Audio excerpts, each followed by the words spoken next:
ஆசிய வசரக்கட்ட பசு சிக்கன்குன்யா வைரஸை விஷால பெத்ரிபாக் என்பதான தகவலாக இதனை நாங்கள் இவ்வாறு அவதானிக்கிறோம். மௌபிம பத்திரிகை இன்றைய தினம் கொண்டு வந்திருக்கிற பிரதான தலைப்புச் செய்தியாக இது அமையப்பட்டிருக்கிறது. எனவே இது தொடர்பில் தீபால் பெரேரா வைத்திரவர்கள் கருத்துக்களை வெளிப்படுத்தி இருக்கிறார்.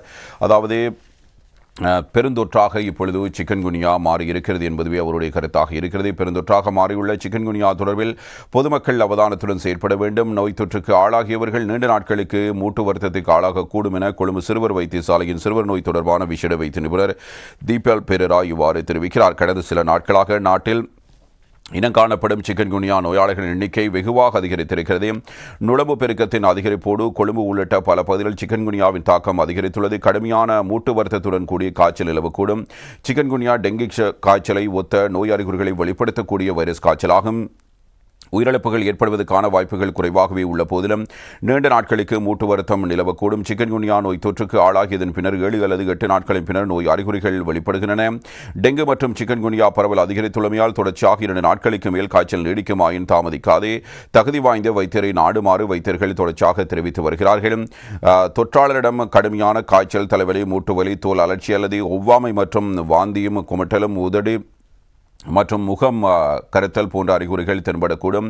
கைவிடப்பட்ட நிலங்கள், தொழிற்சாலைகள், வீட்டுப்புறச் சூழல், பாடசாலை, வழிபாட்டுத் தலங்கள், அரசு மற்றும் தனியார் நிறுவனங்கள் ஆகியவற்றில் நுழம்புகள் பெருகக்கூடிய பகுதிகளை இனங்கண்டு அவற்றை இல்லாதொழிக்குமாறும் வலியுறுத்தி இருக்கிறார்கள். இதேவேளை 16 வருடங்களுக்கு பின்னர் மீண்டும் நாட்டில் சிக்கன்குன்யா பெருந்தொற்று பரவி வருகிறது. தற்போது நாட்டில் பரவி வரும் சிக்கன்குன்யா வைரஸ் இனம் இந்து சமுத்திர வைரஸ் இனத்தின் ஒரு புதிய திரிபு என கண்டறியப்பட்டுள்ளதாக ஸ்ரீ ஜெயவர்தனபுர பல்கலைக்கழகத்தின் பேராசிரியர் நிலிகா மலவிகை தெரிவித்திருக்கிறார். இதன்போது தெற்காசியாவில் தற்போது பரவிவரும் சிக்கன்குன்யா திரிபுகளைப் போல இது இந்திய பெருங்கடல் இனத்தைச் சேர்ந்த IOL எனும் வைரஸ் திரிபு எனவும் கண்டறியப்பட்டிருக்கிறது. இதே நேரம் இன்னும் ஒரு தகவலையும் நாங்கள் அவதானிக்கலாம். கோவிட் மாதிரி பரிசோதனைகள் தொடர்ச்சியாக முன்னெடுப்பு, புதிய திரிபு தொடர்பில் சுகாதார அமைச்சு விளக்கம் என்பதான ஒரு செய்தியும் தரப்படுகிறது. ஆசிய நாடுகளில் பரவிவரும் COVID-19 புதிய திரிபு இலங்கையில் பரவக்கூடிய அபாயமில்லை. பொதுமக்கள் இது குறித்து வீண் அச்சம் கொள்ள தேவையில்லை. சுகாதார அமைச்சு தேசிய அளவில் பொது சுகாதாரத்தை பாதுகாக்க தேவையான அனைத்து நடவடிக்கைகளை 3 மடங்காக உயர்த்தியுள்ளது. நாடு முழுவதும் தேர்ந்தெடுக்கப்பட்ட மருத்துவமனைகளில் 19 அதாவது COVID-19 மாதிரி பரிசோதனைகள் தொடர்ச்சியாக முன்னெடுக்கப்பட்டு வருவதாகவும் சுகாதார அமைச்சினால் இவ்வாறு அறிவிக்கப்பட்டிருக்கிறது. சுகாதார அமைச்சால் வெளியிடப்பட்டிருந்த விசேட அறிக்கையிலேயே சுகாதார அமைச்சின் செயலாளர் அனில் ஜெயசிங்க இது பற்றி குறிப்பிட்டிருக்கிறார்.